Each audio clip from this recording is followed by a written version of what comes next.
وہ آ رہا میرے ہمسائے میں تو سائے سے، وہ آ رہا میرے ہمسائے میں تو سائے سے، ہوئے فدا در و دیوار پر در و دیوار۔ السلام علیکم ناظرین، بلا سے ہیں یہ جو پیش نظر در و دیوار، بلا سے ہیں یہ جو پیش نظر در و دیوار، نگاہ شوق کو ہیں بالوں پر در و دیوار۔ اس غزل کا ایک اور شعر لے کر آپ کی خدمت میں حاضر ہو رہا ہوں۔ امید ہے کہ آپ احباب کچھ نہ کچھ فائدہ ضرور حاصل کر رہے ہوں گے۔ میں نے نہ کبھی یہ دعویٰ کیا ہے اور نہ کبھی کروں گا، نہ کبھی سوچا ہے، نہ کبھی سوچوں گا کہ میں تفہیم غالب کے حوالے سے کو بڑا مارکا مار رہا ہوں۔ غالب کو سمجھنا، غالب کو سمجھانا یہ ایک بہت مشکل کام ہے۔ اس میں بڑے بڑے اہل علم لوگ جو ہیں وہ اپنی زندگیاں کھپا گئے ہیں، لیکن جیسے وہ کہتے ہیں کہ ہر گلیرا رنگو بوئے دیگر است، تو شاید میری گفتگو سے بھی کوئی ایسا پہلو اجاگر ہو جائے جو اہل علم کی معاونت کر سکے۔ چنانچہ بلا تاخیر آئیں ویڈیو شروع کرتے ہیں۔ سب سے پہلے شعر میں موجود الفاظ کا ایک جائزہ۔ وہ آ رہا میرے ہم سایہ میں تو سائے سے۔ ہم سایہ اردو میں بلکہ فارسی میں جہاں کہیں بھی ہم کا لفظ لگایا جاتا ہے وہ اشتراک کے لیے ہوتا ہے، جس طرح سے کہ ہمدرد، عام طور پر تو اس کو ہمدرد کو ہم ایک ہی لفظ سمجھتے ہیں، لیکن اصل میں یہ بھی جو ہے ہم اور درد کا مجموعہ ہے۔ اور جیسے میں نے عرض کیا کہ ہم کا لفظ جہاں کہیں بھی آئے گا وہ جو اس کے بعد لفظ ہے ہم کے بعد، وہ اس کے اشتراک کا جو ہے یوں سمجھے اشارہ کرے گا، یعنی وہ چیز دو بندوں میں پائی جاتی ہے۔ اگر آپ کسی کو کہتے ہیں کہ وہ میرا ہم درد ہے، کیا مطلب؟ یعنی جیسے میں صاحب درد ہوں وہ بھی صاحب درد ہے، تو ہم درد یعنی ایک درد ہے کہ جو ہم دونوں میں موجود ہے، ہم اس درد میں دونوں شریک ہیں۔ اسی طرح سے ہم سایہ یعنی ہمارا سایہ جو ہے وہ ایک ہی جگہ ہے، یعنی جہاں میرا مکان ہے وہیں اس کا مکان ہے، جہاں میرے مکان کا سایہ نمودار ہوتا ہے وہیں اس کے مکان کا جو ہے وہ سایہ نمودار ہوتا ہے۔ اسی طرح سے آپ جہاں جہاں یہ لفظ ہم دیکھیں گے آپ کو یہی چیز نظر آئے گی۔ جیسے ہم زلف، تو ہم زلف سے مراد وہ دو صاحب ہوتے ہیں جو کسی ایک ہی گھر میں بھی آئے گئے ہوں، یعنی وہاں سے جو دو لڑکیاں ہیں جن کو لفظ زلف کے ساتھ جو ہے ظاہر کیا گیا ہے وہ اس میں مشترک ہیں، یعنی دونوں بہنیں جو ہیں ایک گھر کی، وہ دو شخصوں کے الگ الگ دو شخصوں کے نکاح میں ہیں، تو وہ دونوں آپس میں کیا ہوں گے؟ ہم زلف کہلائیں گے۔ تو بہرحال شعر کی تشریح کی طرف آتے ہیں۔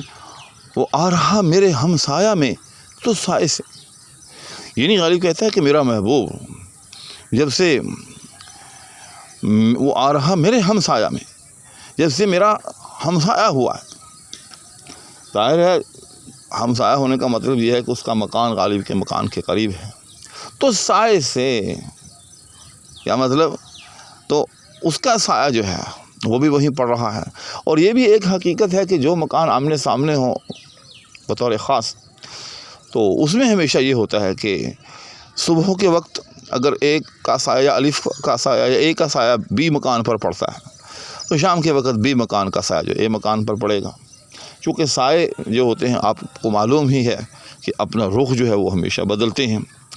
سورج جب مشرق کی طرف سے طلوع ہوتا ہے تو سب چیزوں کا سایہ جو ہے وہ مغرب کی طرف نمودار ہوتا ہے، سب کے سائے یوں سمجھیں کہ مغرب کی طرف اپنا رخ کیے ہوتے ہیں۔ اور اسی طرح سے جب شام کے وقت سورج غروب ہوتا ہے تو پھر سب کے سائے جو ہیں وہ مشرق کی طرف نمودار ہوتے ہیں، ان کا رخ مشرق کی طرف ہوتا ہے۔ تو اگر دو مکان ایسے ہوں جو ایک گلی کے اندر ہوں اور ایک دوسرے کے آمنے سامنے ہوں تو یہ فطری سی بات ہے کہ ایک وقت میں اے کا سایہ بی پر پڑے گا اور دوسرے وقت میں بی کا سایہ جو ہے وہ اے پر پڑے گا، یعنی ایک مکان کا سایہ دوسرے مکان پر لازماً پڑے گا۔ کلیئر؟ اب شعر کو پھر دوبارہ دیکھیں۔ وہ آ رہا میرے ہم سایہ میں تو سائے سے، وہ آ رہا میرے ہم سایہ میں تو سائے سے، ہوئے فدا در و دیوار پر در و دیوار۔ تو جب میرے محبوب کے مکان کا سایہ میرے مکان پر پڑا تو میں میرے در و دیوار بھی مست ہو گئے۔ میرے در و دیوار جو تھے ان کو میرے محبوب کے سائے میں بھی وہ کیف حاصل ہوا، وہ لذت حاصل ہوئی، وہ سرور حاصل ہوا، وہ مستی اس یعنی میرے در و دیوار پر جو ہے وہ آئی یا چھائی کہ وہ جو میرے در و دیوار جو تھے وہ یار کے یا محبوب کے در و دیوار پر فدا ہوئے فدا در و دیوار پر در و دیوار. یہاں یہ جو ہے نا ہوئے فدا در و دیوار پر در و دیوار، یہ جو پہلا در و دیوار ہے یاد رکھیے گا، یہ محبوب کے مکان کے در و دیوار، ٹھیک. اور جو ردیف کا در و دیوار ہے یہ غالب کے مکان کے در و دیوار ہے. یعنی غالب کے مکان کے در و دیوار محبوب کے یعنی اس کے معشوق کے مکان یا اس کے در و دیوار پر جو ہے وہ فدا ہو گئے. کیونکہ جس طرح سے جلوہ محبوب میں ایک رعنائی ہے، ایک لذت ہے، ایک کیف ہے، اسی طرح سے محبوب سے ملتبس یا محبوب سے منسوب جو بھی چیز ہوگی، خواہ وہ در و دیوار ہی کیوں نہ ہو، جیسا کہ اس شعر میں ہے، اس میں بھی وہی رعنائی اور وہی لذت اور وہی کیف جو ہے وہ موجود ہوگا. اور یہ ایک محسوسات کی بات ہے، اور یہ ایک میں سمجھتا ہوں کہ خالی بات نہیں ہے، یہ ایک حقیقت ہے. ناصر کاظمی نے کہا تھا کہ دل تو میرا اداس ہے ناصر، دل تو میرا اداس ہے ناصر، شہر کیوں سائیں سائیں کرتا ہے. کیا مطلب اس کا کہ انسان کی جو داخلی کیفیت ہوتی ہے وہ دراصل خارجی کیفیت کا آئینہ ہوتی ہے.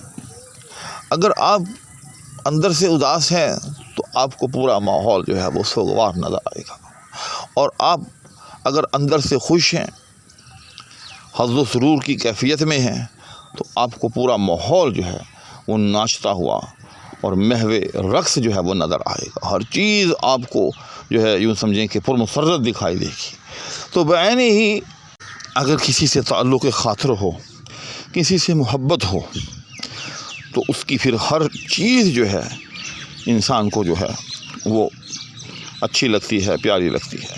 لیکن میں سمجھتا ہوں کہ اس شعر کا کمال یہ ہے کہ یہاں تک تو بات ایک عام فہم سی بات ہے، عام لوگ بھی کر گزرتے ہیں، لیکن یہ پہلی مرتبہ دیکھا ہے کہ غالب نے اپنے آپ سے منسوب جو اشیاء ہیں، جیسے غالب کے در و دیوار، ان کو بھی جو ہے وہ محبوب کی اشیاء پر جو ہے وہ فدا کر دیا. یعنی یہ بات تو بڑی زبان زد عام ہے، معمول ہے کہ کوئی بھی عاشق جو ہوتا ہے وہ اپنے محبوب سے منسوب اشیاء پر جو ہے وہ فدا ہوتا ہے. لیکن یہ پہلی مرتبہ سچی بات ہے کہ دیکھنے میں آیا کہ عاشق سے منسوب جو اشیاء ہیں وہ محبوب سے منسوب اشیاء پر جو ہے وہ فدا ہوتی دکھائی دے. تو یہی غالبیت ہے، یہ غالب کا کمال ہے. اسی پر اس شعر کی شرح ختم کرتا ہوں، اس وعدے کے ساتھ کہ اگلی ویڈیو میں اس غزل کا اگلا شعر لے کر آپ کی خدمت میں حاضری ہوگی. اس وقت تک آپ سے اجازت چاہوں گا، لیکن اس التماس کے ساتھ کہ اگر کوئی احباب میرے چینل پر موجود بھی ہوں اور ابھی تک چینل کو سبسکرائب نہ کر پائے ہوں تو چینل کو سبسکرائب ضرور کر دیں، ساتھ موجود بیل آئیکن کو بھی پریس کر دیں تاکہ ان تک جب بھی کوئی ویڈیو اپلوڈ ہو تو اس کا نوٹیفیکیشن پہنچتا رہے. دوسرا یہ کہ میری ویڈیوز جو ہیں وہ اہل علم کے ساتھ، اہل ذوق کے ساتھ، اہل شوق کے ساتھ اور اہل دل کے ساتھ شیئر بھی فرما دیا کریں.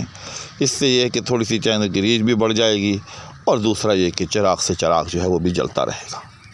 اب آپ سے اجازت چاہوں گا دعاؤں کی درخواست کے ہمراہ. اللہ حافظ.